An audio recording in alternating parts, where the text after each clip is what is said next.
రాజధాని అమరావతికి మంచి రోజులు వచ్చాయి. గత 5 ఏళ్లుగా నిలిచిన నిర్మాణ పనులు తిరిగి ప్రారంభం కాబోతున్నాయి. దీనికి 1-2 రోజుల్లో ముహూర్తం ఫిక్స్ చేయనున్నారు. ఈ నెల 12వ తేదీ నుంచి 15వ తేదీలోపు పనులు ప్రారంభించనున్నారు. ఈ కార్యక్రమాన్ని ఘనంగా నిర్వహించేందుకు సర్కార్ ఏర్పాట్లు చేస్తోంది. కూటమి ప్రభుత్వం అధికారంలోకి వచ్చాక అమరావతి పునర్నిర్మాణంలో భాగంగా రుణం కోసం ప్రపంచ బ్యాంకు, ఏడీబీ, హడ్కోలతో ఒప్పందం చేసుకుంది. తద్వారా దశల వారీగా 31,000 కోట్ల రూపాయలు రాబోతున్నాయి.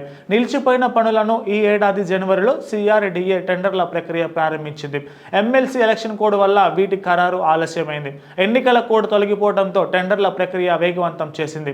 ఇందులో భాగంగా కాంట్రాక్టర్లను ఫిక్స్ చేశారు.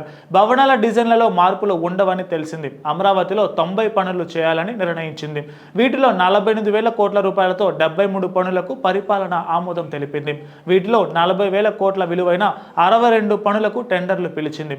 ఫైనాన్షియల్ బిడ్ల పరిశీలన అనంతరం ఏజెన్సీలను ఫైనల్ చేశారు. వీటికి సోమవారం సీఎం అధ్యక్షతన జరిగే CRDA అథారిటీ సమావేశంలో ఆమోదం తెలపబోతున్నారు. తరువాత కాంట్రాక్టర్లతో ఒప్పందం చేసుకుంటారు.